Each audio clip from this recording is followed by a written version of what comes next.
রান্নাবাটির পক্ষ থেকে সকল দর্শক বন্ধুদের স্বাগত জানিয়ে শুরু করছি আজকের রেসিপি রথযাত্রা স্পেশাল নরম তুলতুলে রসবরা। এই রসবরা বানাতেই প্রথমে আমি নিয়ে নিয়েছি 200 গ্রাম পরিমাণে বিউলির ডাল।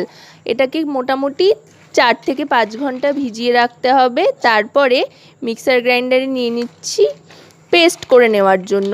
আর খেয়াল রাখতে হবে যাতে একেবারে স্মুথ পেস্ট হয়, একটুও যাতে ডাল আস্ত না থাকে, সেদিকে নজর রেখে কিন্তু গোটা পেস্টটা বানাতে হবে।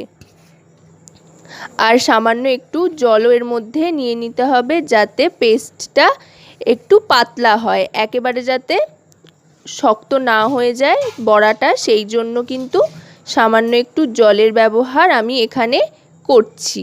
এখানে সামান্য জল এখন দিয়ে নিচ্ছি, পরে প্রয়োজন হলে আর একটু জল আমি মিশিয়ে নেব। এবার এটাকে পেস্টের জন্য নিয়ে নিচ্ছি। পেস্ট করা আমার হয়ে গিয়েছে, এই দেখুন পেস্ট কিন্তু হয়ে গিয়েছে। এবার যেটা করব, একটা মিক্সিং বোলের মধ্যে সম্পূর্ণটা ঢেলে নেব। আর এর মধ্যে আপাতত 2 চামচ পরিমাণে 2 টেবিল চামচ চিনি আমি মিশিয়ে নিচ্ছি, পরে যেহেতু রসে দেব সেই জন্য। 2 টেবিল চামচ চিনি মিশিয়ে নেওয়ার পর এবার যেটা দেব সেটা হচ্ছে বেকিং পাউডার। এটা 1 টিস্পুন পরিমাণে দিয়ে দিচ্ছি, এতে ফুলবে সেই জন্য। এবার ভালো করে ফেটিয়ে নিতে হবে। যত ভালো করে ফেটাবেন বড়াগুলো কিন্তু ততই সুন্দর হবে আর বড় বড় হবে। এবার ভালো করে হাতের সাহায্যে ফেটিয়ে নিচ্ছি। সাধারণত বড়ি দেওয়ার ক্ষেত্রে আমরা যেমন করে ফেটিয়ে নিই, এখানেও কিন্তু আমাদেরকে সেভাবে ভালো করে ফেটিয়ে নিতে হবে। এটাকে খুব ভালো করে ফেটিয়ে নেওয়ার পর তারপরে কিন্তু এটাকে একটু রেস্টে রেখে দেব। আর তখন বানিয়ে নেব শিরাটা। এর জন্য আমি 1 বাটি পরিমাণে চিনি নিয়ে নিলাম। ঠিক যতটা চিনি নিলাম তার ডবল জল নেব।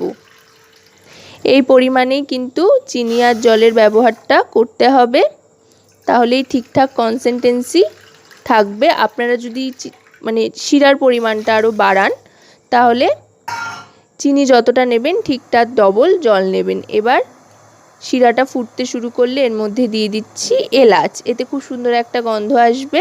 আপনারা চাইলে কেশরও দিতে পারেন, আমি শুধুই এলাচ দিচ্ছি। এবার এটাকে ভালো করে ফুটিয়ে নিতে হবে। রসটা যখন স্রোতের মতো ফুটতে আরম্ভ করবে তখনই বোঝা যাবে ওটা হয়ে গিয়েছে। এবার আবার চলে আসলাম ব্যাটারটার দিকে। ডালের ব্যাটারটাকে আবার আরেকটু ভালো করে ফেটিয়ে নিয়ে কড়াইতে সাদা তেল গরম বসিয়ে তাতে একটা একটা করে বড়াগুলো ছেড়ে দিতে হবে। আর একটু সাবধানে দিতে হবে যাতে একটার সাথে আরেকটা লেগে না যায়, একটু যাতে ফাঁক ফাঁক থাকে সেই বুঝে ধীরে ধীরে কিন্তু বড়াগুলো একটা একটা করে ছাড়তে হবে তেলের মধ্যে। আর এই বড়াগুলো কিন্তু ভাজতে খুব একটা বেশি সময় লাগে না, তেলে দেওয়ার সাথে সাথেই কিন্তু শক্ত হয়ে যায়। তারপরে সুন্দর রং আসা পর্যন্ত, যেই কালারটা আমরা সাধারণত বড়ার জন্য পছন্দ করে থাকি, একটা গোল্ডেন কালার আসা পর্যন্ত অপেক্ষা করতে হবে। সেই জন্য কিন্তু লো টু মিডিয়াম আঁচে রেখে এই বড়াগুলো ছাড়তে হবে।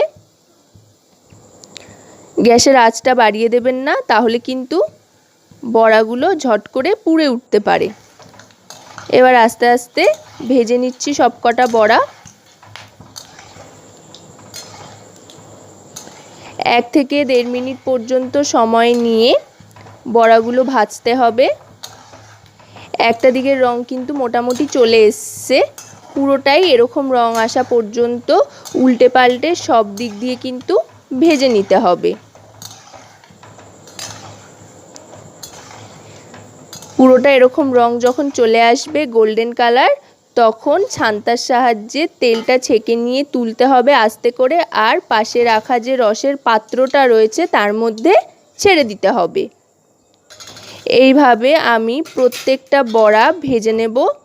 আর তারপর একেবারেই কড়াই থেকে তুলে রসের পাত্রে দিয়ে দেব। দিয়ে তারপরে কিন্তু ঢাকনা চাপা দিয়ে রেখে দিতে হবে 5 থেকে 7 ঘন্টা পর্যন্ত। যত বেশিক্ষণ রসে থাকবে ততই কিন্তু নরম তুলতুলে হবে আর খেতে অনেক বেশি সুস্বাদু হবে।